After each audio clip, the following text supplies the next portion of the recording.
बघा आता problem number E बघा.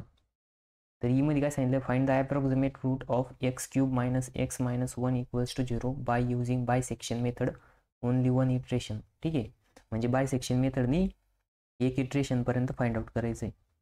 मग आपण आता काय करणार, सॉल्व करणार. ठीक आहे, सोल्युशन बघा.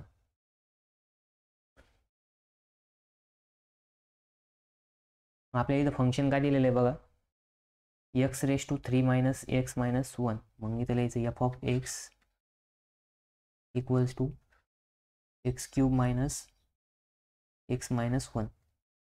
आता बघा इथं हे थोडंसं रेस टूसाठी असं आलेलं आहे, जसं आपल्या कॅल्क्युलेटरमध्ये येत तसं, त्याच्यामुळे तुम्ही थोडं समजून घ्या. ठीक आहे, मग आपल्याला इथं इंटरव्हल दिलेलं नाही. मग इंटरव्हल दिलं नसेल तर आपण काय करतो, फाइंड आउट करतो, बरोबर आहे की नाही.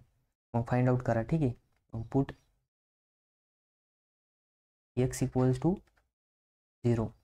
मग बघा एक्स इक्वल्स टू जर 0 पुट केलं तर एफ ऑफ एक्स काय येईल, मग 0ची व्हॅल्यू पुट करा.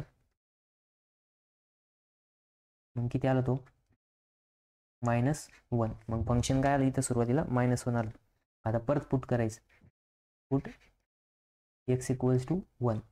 मग बघा एफ ऑफ 1 इक्वल्स टू किती येईल, 1 क्यूब मायनस 1 मायनस 1. मग त्याचा आन्सर काय येईल, 1 मायनस 1 मायनस 1. ते किती येईल, आता बघा 1 मायनस प्लस 1 मायनस 1 कट झालं, मग ते परत मायनस झालं. मग बघा आता इथं साईन चेंज झालं का नाही झालं, पुन्हा एकदा चेक करायचं. आता पुट एक्स इक्वल्स टू 2. मग बघा एफ ऑफ 2 इक्वल्स टू 2चा क्यूब मायनस 2 मायनस 1. मग बघा 2चा क्यूब किती होतो, 8. -2 -1 -2 -1 किती होईल, -3. मग बघा इथं इंटरव्हल चेंज झाला, म्हणजेच फंक्शनची व्हॅल्यू एकदा इथं निगेटिव्ह होते, आता इथं पॉझिटिव्ह झाली.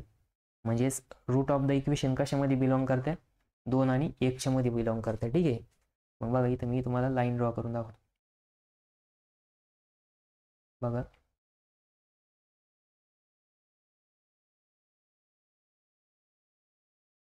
इथं लिहा एक्स इक्वल्स टू 1.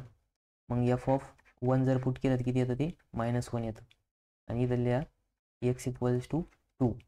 आणि एफ ऑफ 2 जर पुट केलं तर ते किती येतं, +5 येतं. ठीक आहे, मग +5 म्हणजेच हे इंटरव्हल काय आहे, हे इंटरव्हलच्या मध्ये रूट बिलॉंग करते. मग लिहायचं इथं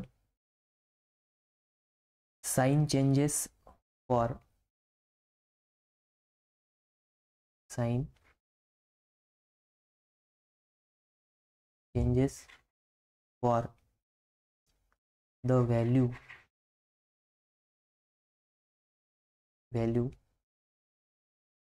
2 to 1.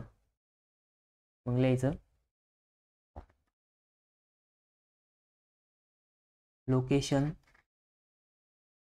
Of root is between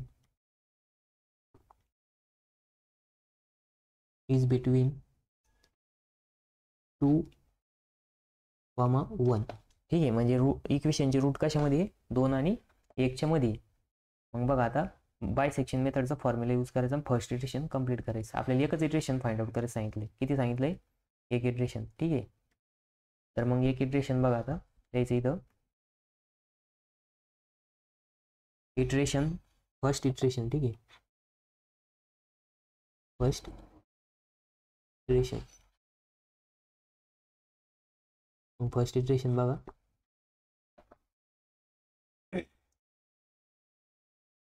इथे लिहा using bisection method,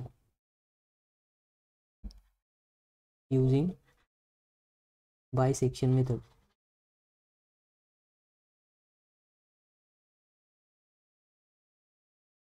bisection मेथडनुसार सॉल्व करायचं. ठीक आहे, using bisection method. Bisection मेथडचा फॉर्म्युला काय आहे, तर एक्स ए इक्वल्स टू काय आहे,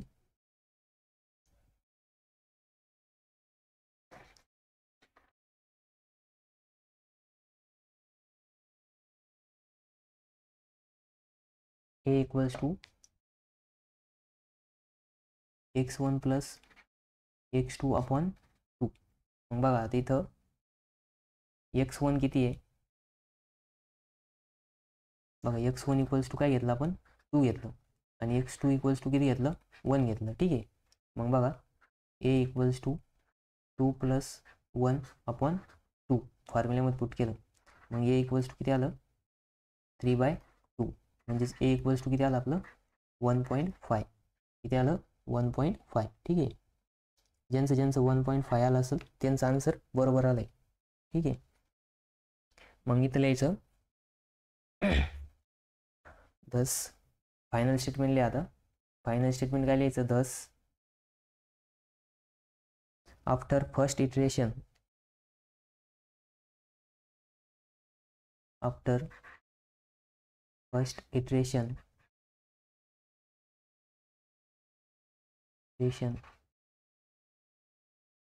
the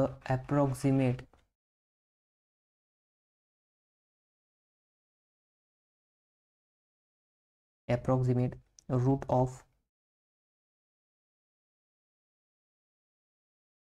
equation is x equals to 1.5. ठीक आहे. म्हणजे ज्यांचं 1.5 आलं असेल त्यांचं आन्सर बरोबर आलं आहे. ठीक आहे.